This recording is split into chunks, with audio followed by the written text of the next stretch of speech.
നമസ്കാരം കൂട്ടരെ, രാജേഷ് കുമാറാണ്. കൂട്ടരെ, ഇത് വളരെ ഇമ്പോർട്ടൻ്റ് വീഡിയോ ആണ്, നല്ലൊരു മെസ്സേജാണ്. ഞാൻ പറഞ്ഞു വരുന്നതെന്ന് വെച്ചാൽ വേറെ ഒന്നുമില്ല കൂട്ടരെ.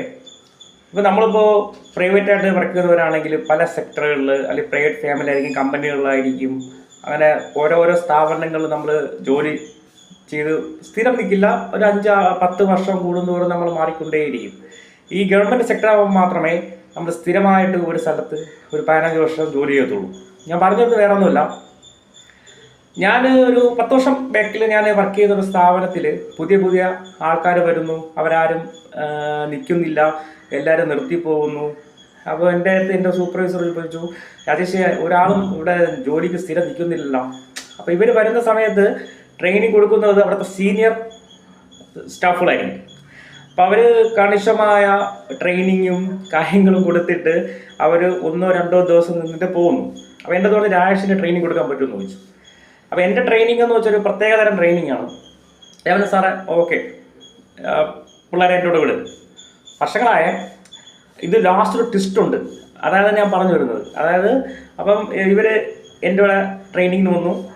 രാവിലെ നമ്മളിവിടെ ഫീൽഡ് വർക്കാണേ, രാവിലെ ഇറങ്ങുന്നു. അപ്പോൾ ഇവർക്കൊക്കെ പേടി. ഇപ്പം ഞാൻ എന്ത് പറയും, ഞാൻ സീനിയർ അല്ലേ, ഇത്ര വർഷത്തെ എക്സ്പീരിയൻസ് എടുക്കുന്നത്. ഞാൻ നേരെ അവരെ മ്യൂസിയത്തെ കൊണ്ടുപോകും, സിനിമയ്ക്ക് കൊണ്ടുപോകും. ഇത്രയേ ഉള്ള ജോലി. അങ്ങനെ ന്യായത്തിൽ ഞാൻ അവർക്ക് ട്രെയിനിങ് കൊടുക്കും. എന്നു വെച്ചാൽ എൻ്റെ ട്രെയിനിങ് പ്രത്യേകതരം ട്രെയിനിങ് ആണ്.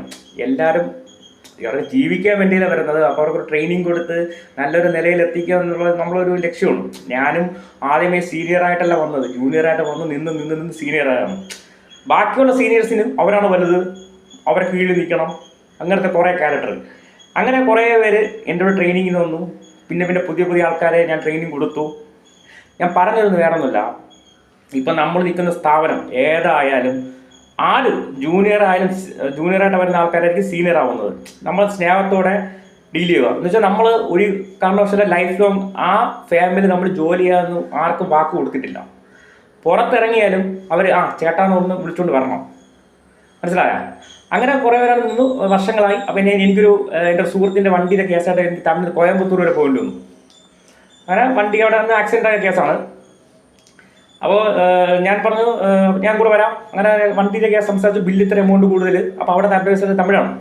പുള്ളിക്കാരൻ എൻ്റെ റേസ് ആവുകയാണ്, നിങ്ങൾക്ക് വണ്ടിയെ പറ്റി എന്തറിയാം, അപ്പം നമ്മളെ എക്സ്പീരിയൻസ് അല്ലെങ്കിൽ നമ്മൾ ഇത്ര വർഷത്തെ എക്സ്പീരിയൻസ് ഒന്നും പറയില്ല, അവന് കുറച്ച് കാര്യങ്ങൾ അറിയാം. അങ്ങനെ ഇയാൾ എന്നെ റേസ് ചെയ്തുകൊണ്ടിരിക്കുന്നത് തമിഴ്നാടാണേ. പുറകെ ചേട്ടാവുന്നൊരു വിളി. ഞാൻ തിരിച്ചപ്പോൾ തമിഴ്നാട്ടിൽ നമുക്ക് ആൾക്കാരാണ്. നോക്കുന്ന സമയത്ത് വർഷങ്ങൾക്ക് മുമ്പ് ഞാൻ ട്രെയിനിങ് കൊടുത്ത ഒരു പയ്യൻ, അവിടുത്തെ റീജിയണൽ മാനേജർ